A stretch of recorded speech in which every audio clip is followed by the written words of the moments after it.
Hi everyone, Jason here, reminding you to like and subscribe to our channel for more supporter news. It really helps us out.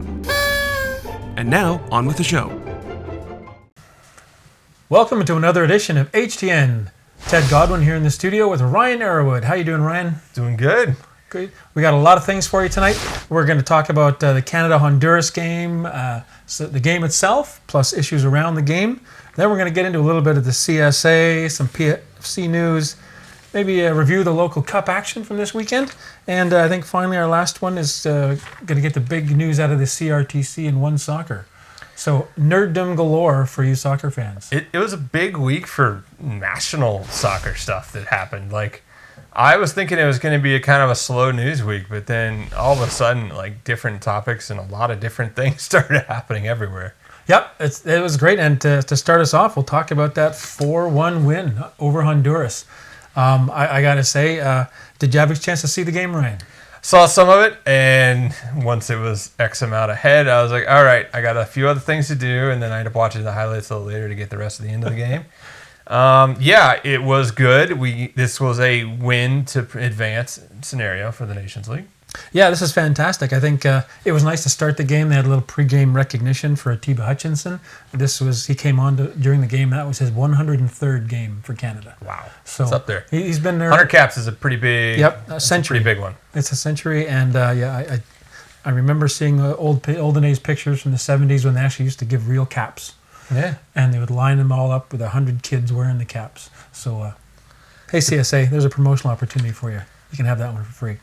But it was also nice to see, I think, get a brace, Kyle Laren. He was doing really well. He could have had I was going to say, right? Except for that one thing where he missed the goal. What was going on? What do you think was going on there? I don't know. He was riding around on cloud nine after those first two, and he just thought he could just breeze through it, and took what should have been a simple shot. He went for the far corner on the ground and missed the goal. Right. The funny thing is, for me, as I'm watching it, I'm thinking, okay, he kept it simple. Yes. Which I think is a good thing. I'm tired of too many weird, strange. There was no kicks. weird run-ups.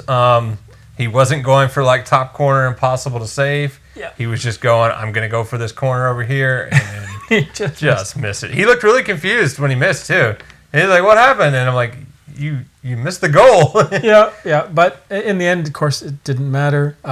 We still managed to come up. We did give away a goal, which would have been nice to have a clean sheet. It was, yeah, I feel sad for Mr. Sweatpants for that. But yes, it was the return of the sweatpants. It was the return of the sweatpants. And it was also the return of Johnston and Buchanan, which was good to see. Johnston coming off a red card, and Buchanan had a bit of a hamstring apparently for the previous game. Yeah, you forgot to mention our coach was back too. Well, yeah, okay. Also serving in one game suspension. Yeah, he was serving. Well, he was serving suspension for the Johnston suspension, right? Yeah, I mean, he was arguing about that call. But it was nice to see them both back on the pitch, and I thought Tejan Buchanan was fantastic. All around, Canada continues their style of play, which is just basically super offensive, and it works pretty well. And we proved that even in the World Cup settings, we were putting pressure on teams that I don't think they were expecting to see. Yeah, but however, I think you kind of hit the problem here. Is it going to be a problem going forward about keeping a clean sheet? We couldn't keep that clean sheet. I mean, the best offense is supposed to be a good defense, or just more offense, I guess, in this case. Yeah. I mean, we're just going to try to keep scoring goals, which it's never a bad thing. It's super exciting soccer to watch, but yes, at some point we have to rely more on defense. It wasn't an open play. It was a set-piece goal, so I don't feel too bad that's the one we let in. Like, I mean, obviously set pieces is stuff you have all the time in the world to practice for, but at least it wasn't in a run-of-play goal. It was on a set piece. So. Yeah, and I got to say, it was a nice feeling to have a 4-1 win against Honduras. For you younger folk, those new to the national team, back in the day we lost 8-1 to these guys, and it was devastating. And they've knocked us out of at least, I think, 2 World Cups, a couple of Gold Cups. I mean, Honduras has been our enemy, and so all I can say to that is, fuck Honduras.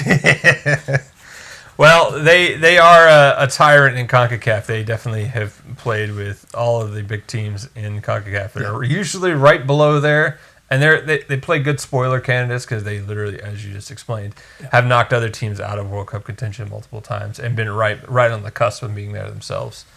I feel like I'm not going to remember the real stat, but we played them a lot in the last year. Like, they're one of the opponents we have played a lot. We play them all the time, and they were the only one to give us a loss in qualifying. Yes. I mean, so the last game we played against, they actually beat us in that card. The game that Johnston got the red card. Exactly. So it did set us up to qualify at home the next game. That's true. So nobody was too worried about it. But it's still fuck Honduras. Got to give the producer something to blur out. Oh, I'm sure. Yeah, there you go. Ted, YouTube limits us to only 3 flex per episode, so you got one. Oh, I just used it. Never mind. Wait, was it after the 15 seconds mark? Because that's the other thing that matters, right? It was after the 15 seconds. All right, We're good. So now with this result, Canada now moves on to the finals, which are in Vegas. Well, I guess semifinals. It's 4 teams make the finals. Is the finals not right after that, or are they? Well, it's a weekend. It's like a tournament. It's a small tournament. So 4 teams advance. So Mexico will play the United States. Oh, everyone's got to love that. On the 15th. Excited about that. In the afternoon, and then we play in the evening against Panama, who beat Costa Rica to get in.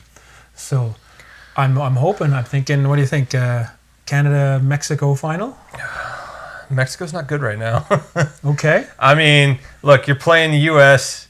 on U.S. soil, even though it's in freaking the southern United States, so it will probably almost be a 50-50 crowd at that U.S. Las Mexico Vegas, game. that's not really southern United States. That's practically close. Mexico. That's practically It's not Mexico. Ohio. Ohio is where we usually try to play the home games, so you're as far away from Mexico as possible. Right, almost. right. Fun fact, it used to be Mexico. Oh, yeah, Exactly. It used to be California. And just so you know, as of filming, the Voyageurs still have not sorted out supporter section tickets. There probably will be a supporter section in Vegas for anybody who happens to be down there. So June 15th through 18th, if you can get down there. Don't buy tickets yet. General admission tickets are on sale, but they are going to try to put together some sort of package. They should have away sections. They have sections for both and teams. apparently FIFA requires you to have an away section if you're going to have a large number of away supporters. I mean, it's kind of a thing. So anyway, we'll worry about that. We'll let you know as soon as we can if we hear anything about that. Now, the other side of the coin, though, in the stands around this game was we've got to talk about the attendance of this game. Now, I don't know if you saw a lot of the pictures of the stands, but they didn't even open in the end the upper seating for the bowl. And apparently the attendance, I looked it up, 13,626. The sellout, they said, would have been 1,700. So there's a couple problems here. So not even a sellout of the mini... not even what they opened. So the first initial problem was the initial announcement of the game is still online, and it states the entire bowl was going to be open. It also had all the prices on there. For what it should have been. And apparently it was open for a while. Some people were able to get tickets there, and then they got moved down into the lower bowl. At some point, they decided to close the upper bowl, and now, closer to the beginning of this game, ticket prices went through the roof. Right, it was crazy. I mean, people were paying over $100 per seat. And there's a quote here. Former Canadian men's team goalkeeper Craig Forrest on Twitter said, this policy was extortion and bad for growing the game. The idea for the first home game after what many consider it was Canada's most successful World Cup in a long time. Yep. You should have sold every seat you have, or at least have them available at the cheapest price possible, because people would want to welcome their team home. Right. On the other side of the coin, the U.S.'s opener in Orlando looked massive. Like, there were so many people at that game. And I looked at the tickets. Average tickets were cheap, $40-$50. Average ticket to this game, apparently near the end there, was $90 a seat. That was the average price. And that's if you could find them, because apparently there's so many of the seats were scalped that, good luck finding one. Yeah, I got to say, I would have much rather seen every seat in that stadium offered for $30 and fill it with people. I mean, when I was online looking at the comments, one of the comments I saw was from a Voyageur, a fan, someone who's dedicated to this team, who literally said, I can't afford to take my kids, I'm not bringing them. You can't. Right. It's not an affordable amount. And I think that was just pictures. a shame. Yeah, I mean, the Voyageurs end was full. That was great. They had a reasonable deal. It is the good news. Like, the shots I saw in stadium were nice. There were people there. Yeah. But I'm just disappointed. There could have been so many more people, and they missed that shot. I gotta say, I'm disappointed though. I have seen a lot of complaints. I mean, out here on the West Coast, we often complain about the center of the universe in Toronto, and I gotta say, I don't think Toronto should host every World Cup game. But at the same time, people using this as an excuse to bash Toronto, I think, are missing the mark. Yeah. Because if they'd charged those same kind of prices at BC Place here in Vancouver, it would have had the same kind of attendance. Come on.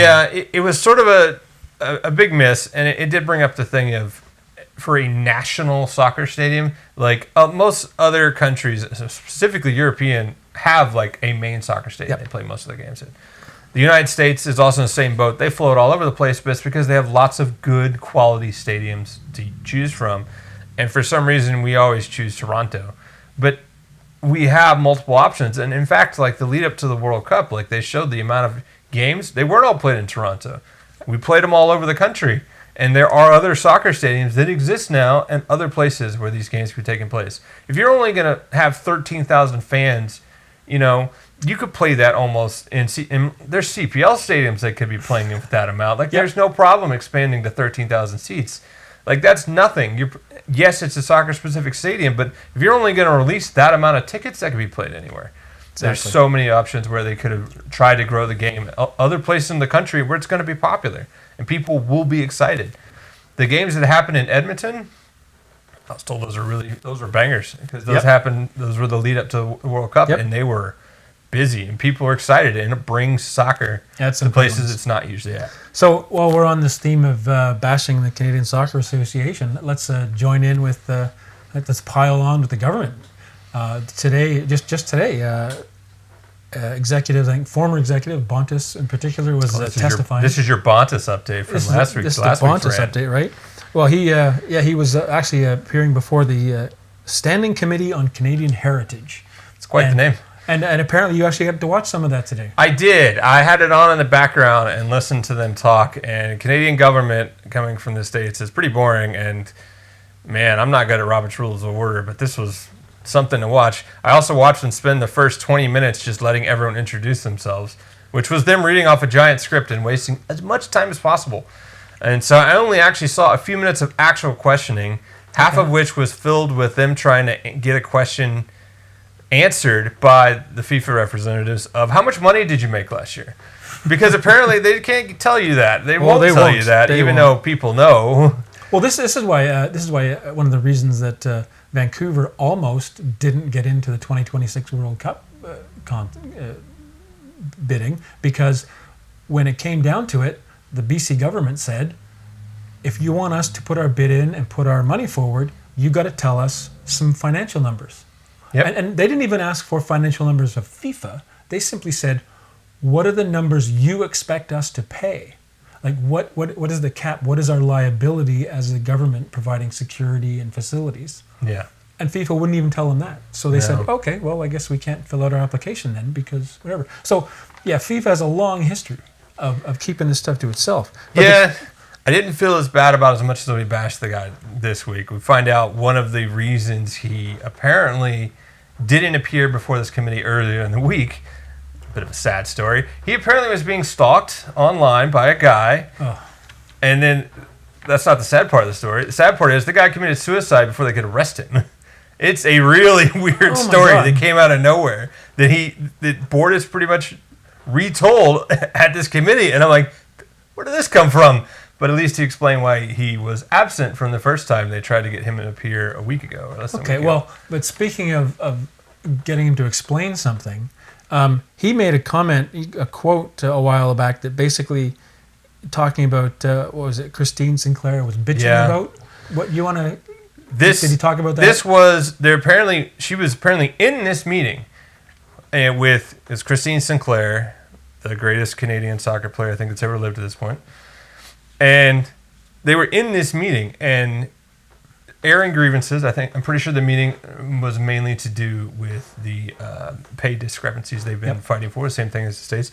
And then at some point, it went back to Nick, and he basically, Christine quoted it, saying he basically was like, what that bitch was talking about. Literally said that. Wow. Okay. And Christine quoted it, and it's in the record that this is what he said. So he addressed this. Address this is a weird way of explaining. He didn't confirm it, nor did he deny it, but he apologized for it. So it was nice and Canadian of him. Like, it's like, I don't think I said that, but I'm not going to deny I said that, but I will apologize. And I'm just like, what is this? And so we he went through experts that. at apologies. We know how to do it. He did apologize, and I was just like, what a half-ass. He could have been like, I shouldn't have said that, and then moved on. But no, he's like, I didn't say that. I'm not going to confirm I said that, but I apologize for saying that. And I'm like, oh, my. So it kept going. I didn't get as much of the ending of it when they asked more questions because I had meetings and other things to do. It was pretty dull. I'm sure if there was any other bonkers bombs that are going to get dropped, whoever watched it finish the rest of it. But this is like breaking news. This came out today, so... Yeah, I look forward to reading about it in the papers tomorrow morning. And someone will bring something to do with it because a lot of this was about the equal pay.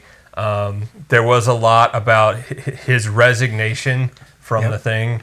Apparently, he was, quote, blindsided, he said, which is weird. Basically, he meets with the board of directors for all of the provinces, like every once a month or something, or bi-monthly, whatever. He had met with them less than a week, and then he was in Guatemala doing whatever he does. And then they sent him a letter and said they all want him to resign, just out of nowhere. So he asked and he requested to talk to them to find out what the grievance was, to find out what it was, and they pretty much didn't answer him, so he just resigned. So he thought he was blindsided, and I'm like, you know what this was about. It was in national news. You don't have to get it direct from your directors. We all knew what it was about. Yeah. Although, of course...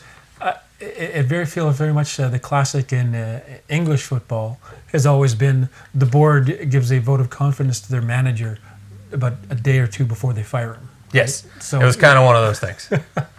And then they don't. In this case, they didn't even say why they fired him. They just fired him. They just asked for his resignation. Very different. You can't fire people apparently nowadays. Yeah. Okay. Well, so I think that covers the national side of things pretty much. For now. We'll get back to some more national news later, but right now let's move on to PFC news, Pacific. Still looking forward to our season coming up, and we have one more preseason game coming up this Saturday. Yep. Which is going to be interesting, I think. It should be. They haven't. It's probably not open door, but we kind of all know about it. So. Oh yeah. Shh! Don't tell anybody. Just like the last one. But it's at Starlight. We think 7 p.m. And as far as we know, the opponent is going to be the University of Washington. Yep. So it should be another interesting game and another chance to see how everybody's doing. This should be the final preseason game we know about. I think so. Before the opener at this point. Yeah, we're getting close. And speaking of getting close, there's a kickoff party. The club's putting together another event. They've done this every year so far. Wednesday, April 5th. And interesting enough, I think we mentioned this in the last episode. And information went around that said, great, just show up. It's there. But now today we get another, I think it was just today, an email saying, oh, well, actually, you need to sign up. It's free ticket still, but go to Eventbrite. So go to Eventbrite, sign up for your free ticket. I'm just confused. You send out a message that says, just show up, and then you're like, oh, never mind. Sign up for this, please. And I'm like, oh, come on. Right, and from my perspective, it was kind of like, this is year 5? We've been doing this for... This event happens season? Every year. Like they pull an event like this every year. You figure they would have had it together. That's why I was floored to see the original announcement, because the original announcement didn't have click here to sign up for the event, because all the other years they had one. Yeah, it's pretty simple. To be fair, this year there's going to be magic.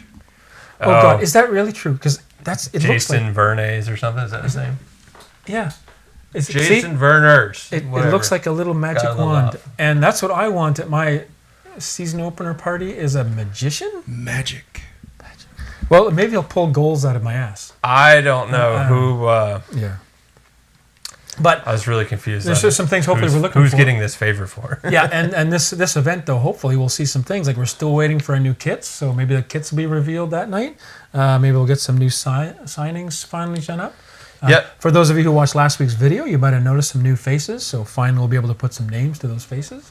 Yes, I expect one of those two things to be resolved. At least one. At least one. Probably both. I'm still thinking. I don't feel like they won't wait because it's a week or a little over a week after this that the home opener starts. Yep. Week and a half. So they've got limited time between now and then to announce these last few things. And considering all the other kit releases that have happened around the league have been at an event similar to this, Yep. I foresee we're definitely seeing the jersey.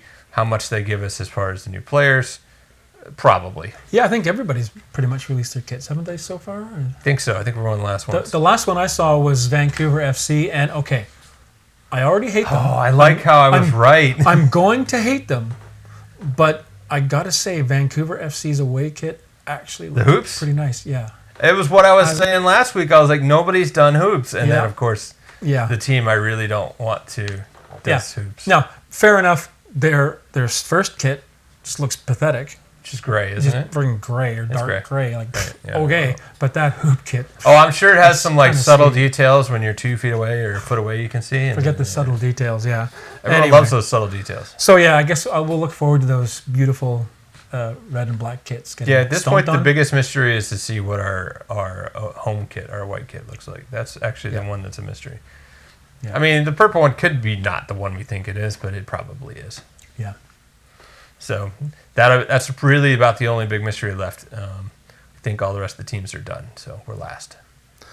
Yep. All right. So moving on, I actually wanted to get a little local news in, and this might be interesting for you. So last weekend was the wrap-up tournament for the various cup competitions for the Vancouver Island Soccer League. Yes. So this is a bunch of results that have been building up over the season, and I just thought it'd be kind of fun to run through the big ones. And I think you might be interested in the Sir John Jackson Cup, usually just called the Jackson Cup. Yeah.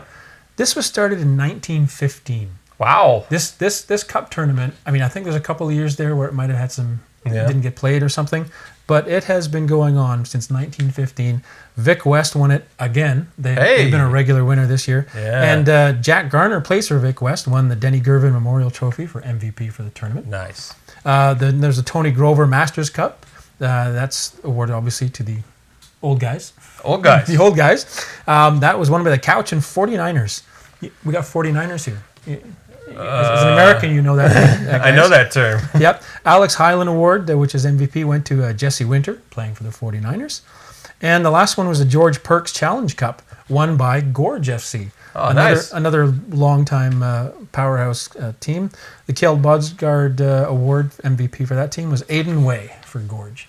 So a lot of history, a lot of fun on display. The VISL wraps VISL. up right before everything else gets started. Yep, and it's always interesting because as a Highlanders fan and before that Victoria United, this was always when you had to wait to get all the rest of your players Yes. because the seasons couldn't overlap. Well, Highlanders have been slowly announcing players now. I expect them to come pretty fast and furious now that the VISL is done. Exactly. We'll get some players off of some of those teams and they can play in the League One. Yep. Going to be exciting. Did we talk about the League One schedule yet? I think we said it's announced. I think we talked about it. But we could talk about League One in terms of the new TV deal. TV as in quotes. TV. Oh, that TV deal. Yes. Yeah. Let's hear about it. League One games are actually apparently all of them are going to be available Like, on YouTube. not behind a paywall? Nope, no paywall. Hey, that's a win. The only thing is apparently only feature games will get commentary. That's fine. But you know what? Hey, I think just being able to see the games It's nice. is fantastic. For some of the away trips you're not going to make, it's nice to see what's going on. And having that library available is good. Like, it's nice to have that stuff. I remember before League One BC, like some of the other Highlanders had that stuff going on. And it's nice. For that lower level, you need as much exposure, free exposure of it as you can get. Exactly. And those kids are supposed to be kids that are up and coming. Having that footage available for anyone to watch in the world is very nice if they're actually trying to get recruited, trying to go up and go do something else. That's true. Hopefully it actually They're turns out excited. useful. Oh, do we have breaking There we go. news? Oh, no, that's the broadcasting update. Yep. Nice. So League One BC will be available on YouTube. Yep. I was excited with their schedule too. Like, I like the fact that it's very consistent.